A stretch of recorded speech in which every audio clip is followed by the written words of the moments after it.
देखो, ये जो आज का टॉपिक है ये है काल का। किसका है? काल का टॉपिक है। इसमें क्या है कि बाकी हिंदी तो सब जानते ही हैं, लेकिन स्पेशली जो कुछ चैप्टर आ जाते हैं तो उसमें थोड़ा सा दिक्कत होती है। तो इसलिए इन चीजों को जो है, ये चैप्टर आया था, बीच में क्वेश्चन आया था, तो मैंने सोचा कि इसकी वीडियो बना लेते हैं।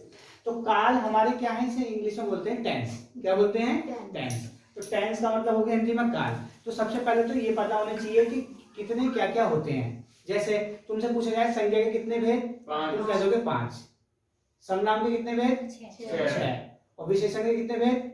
4। तो एक पेपर में सारा यही आया था कि भेद कितने कितने। ठीक है, तो ऐसी काल के क्या क्या है? काल 3 टाइप के होते हैं, जैसे भूतकाल, वर्तमान काल और भविष्य काल। ठीक, तो अब इसके अंदर कितने कितने होते हैं ये बहुत कम लोगों को जानकारी होती है, और पेपर बनाने वाला हो गया चालाक, इसलिए वो इन चीजों को रखेगा। अब तुमसे ऐसे पूछने का नहीं क्या मिला कमल, तो उनका तो कमल हो गया। ये कौन सीखता है? प्राइमरी के बच्चे, जहां तुम जा रहे हो। तो फिलहाल भूतकाल के कितने भेद हैं? 6। सबसे पहला है सामान्य भूत। क्लियर? सामान्य भूत का मतलब क्या है? सिंपल ये है कि जिसमें सहायक क्रिया ना हो, सहायक क्रिया ना हो, जिसे हेल्पिंग वर्ब बोलते हैं, और दूसरा निश्चित समय ना हो किसी भी चीज का। जैसे सेंटेंस ही तो आएगा तुम्हें, जैसे वो पूछेगा राम ने अखबार पढ़ा, तो बताओ कौन सा इसका भूतकाल है, भूतकाल का कौन सा पार्ट है।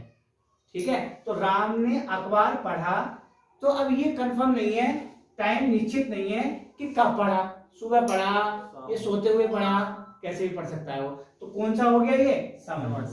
समझ में आ गया? तो सामान्य भूत का मतलब जिसमें ना सहायक क्रिया हो, ना टाइम फिक्स हो। ठीक है, तो ये कौन सा हो गया? सामान्य भूत। ऐसी कोई अपनी तरफ से बनाओ, राम ने अखबार पढ़ा, ऐसे तुम बनाओ, कोई सा सेंटेंस बनाओ कोई खुद से। राम ने अखबार पढ़ा, मोहन बाजार गया, लेकिन ये पता नहीं कब गया। ठीक है, तो ये कौन सा हो गया? सामान्य भूत, पहला। क्लियर हो गया? दूसरा आते हैं आसन भूत। आसन भूत का मतलब है कि जो काम करने, एक तो सहायक क्रिया ना हो, और दूसरा निकट और पास। ये शॉर्ट ट्रिक लिखी है, जैसे काम करने का टाइम निकट हो या पास में हुआ हो, तो उसे कहेंगे आसन्न भूत। ठीक है, तो जैसे राम ने अखबार पढ़ा है, सेंटेंस पर ध्यान दो मैं, तो राम ने अखबार पढ़ा है, तो जाहिर सी बात है करीब में पढ़ा है, बिल्कुल पढ़ के वो चाय पी गया होगा, तो ये कौन सा हो गया? आसन्न भूत। यानी कि जब कोई काम क्लोजली हुआ हो, पास में हुआ हो। ठीक है, जैसे मान लो तुम पढ़ने आए हो, जब तुम पढ़ने आए हो तो तुम बिल्कुल अभी अभी आए हो, तो कहने का मतलब जो भी काम पास में हुआ हो वो कौन सा हो जाएगा? आसन्न भूत। 2 क्लियर हो गए। तीसरा है पूर्ण भूत। पूर्ण भूत ऐसे तुम्हें लग गया होगा जो कंप्लीट हो, लेकिन ऐसे नहीं, सेंटेंस में पता चलेगा। पूर्ण भूत का मतलब इधर लिख दिया है, कार्य बीते हुए बहुत समय हो गया है, जिसमें ज्यादा समय हो गया हो, तो उसे कहेंगे पूर्ण भूत। बस इतना फर्क देखना है। ठीक है, जैसे पहचान हमेशा सेंटेंस से करनी है, ये स्थायी ज्ञान होता है। राम ने अखबार पढ़ा था, पढ़ा था यानी कि काफी टाइम हो गया, तो वो कौन सा हो गया? पूर्ण भूत। अगला है अपूर्ण भूत। अपूर्ण भूत का मतलब है जिसमें रहा था, रही थे, ये सब आ जाए, वो कौन सा हो गया? अपूर्ण। लेकिन यहाँ से क्लियर नहीं होगा, ये पहचान है। जैसे राम ने कहाँ गया अपूर्ण भूत का? अपूर्ण भूत का राम अखबार पढ़ रहे थे, काम पूरा नहीं हुआ, ना कोई समय हुआ, ठीक है, ना पास में हुआ, तो ये पढ़ रहे थे, रही थे, ये किस में आ जाए? कंटिन्यूअस में पढ़ा होगा, लेकिन यहाँ कौन सा हो गया? अपूर्ण भूत। अगला है संदिग्ध भूत, जिसमें संदेह हो, जैसे राम ने अखबार पढ़ा होगा। ठीक है, अब यहां तुम्हें होगा होंगे के चक्कर में एक गलती मत कर लेना, भविष्य में लगा लेना। ठीक है, लेकिन ये है क्या? संदिग्ध। तो ज्यादातर फैशन में यही वाले हैं, संदिग्ध और ये वाले अपूर्ण, क्योंकि सिंपल वाले तो सब कर लेंगे। तो कौन सा हो गया? संदिग्ध का मतलब जिसमें संदेह हो कि राम ने अखबार पढ़ा होगा, होगा पास्ट में ही होगी ना, लेकिन होंगे के चक्कर में ये मत लगा लेना। क्लियर हो गया? लास्ट है हेतु मदभूत। इसका मतलब एक क्रिया पूरी नहीं हुई तो उसकी वजह से दूसरी भी नहीं हुई।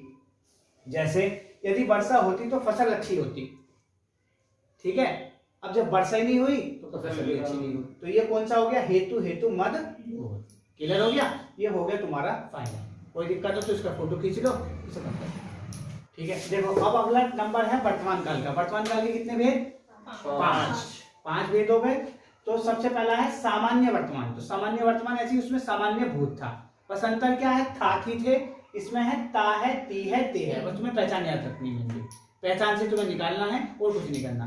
तो ता है ती है ते है तो वो हो गया सामान्य वर्तमान। ठीक है, तो इसका एग्जाम्पल होगा राम खेलता है। क्या है, राम खेलता है, ता है तो सामान्य वर्तमान। दूसरा है पूर्ण वर्तमान, उसमें क्या था, पूर्ण भूत।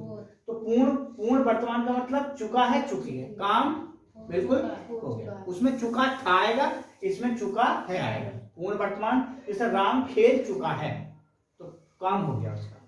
अगला है अपूर्ण। अपूर्ण का मतलब रहा है रहे हैं, उसमें अपूर्ण में था रहा है रहे थे, रहा था रहे थे, था का अंतर यहाँ है का। तो राम खेल रहा है तो इसका मतलब अपूर्ण, अभी वो खेल रहा है, अभी घर नहीं आया वो। अपूर्ण का मतलब समझ रहे हो, वर्तमान का मतलब है के चक्कर में। अगला है संदिग्ध। संदिग्ध का मतलब ता होगा ती होंगे, वहां भी था भूतकाल में, क्या पढ़ा होगा, राम ने अखबार पढ़ा होगा तो वो भूत, और पढ़ता होगा तो वो संदिग्ध वर्तमान। तो राम खेलता होगा, ता होगा ती हो गए तो वो आ गया संदिग्ध। अंतर समझ में आ गया। अगला है संभाव्य, जैसे रहा होगा रही होंगे, जैसे राम खेल रहा होगा तो ये कौन सा हो गया, संभाव्य। अगला नंबर हमारा है किसका, भविष्य का। तो सबसे पहले तो ये भविष्य के कितने भेद हैं, 3। सबसे पहले सामान्य भविष्य, संभाव्य भविष्य और हेतु मध्य भविष्य। तो सामान्य भविष्य का मतलब गे गागी से मत करना, मैंने पहले बता दिया, गे गागी सब में आएगा, आगे भी आया हुआ है, कहाँ ये, तो इसलिए तुम्हें एंगा एंगी करके पढ़ना है। जैसे अंकी बिंदी जरूरी है, बच्चे खेलेंगे, राम और उसका भैया पढ़ेंगे, तो ये कौन सा हो गया, सामान्य भविष्य। जो इंग्लिश में जनरली है इंडेफिनिट का वो यही है, ता है ती है, ठीक है, था थी और ये गागी, लेकिन इसके आगे कहानी अलग है। इसमें क्या है, मेन ये है, आजकल कोई ज्यादा आता है जो किसी को ना पता हो, जैसे संभाव्य भविष्य है।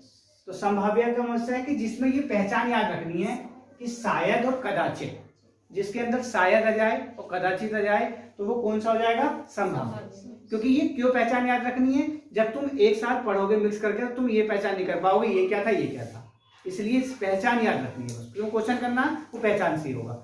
तो शायद और कदाचित कहीं भी आ जाए वो कौन सा बन जाएगा, संभाव्य। जैसे शायद ही आज वर्षा हो, ठीक है, तो कदाचित वह आए, तो ये कौन सा हो गया, संभाव्य भविष्य। क्लियर।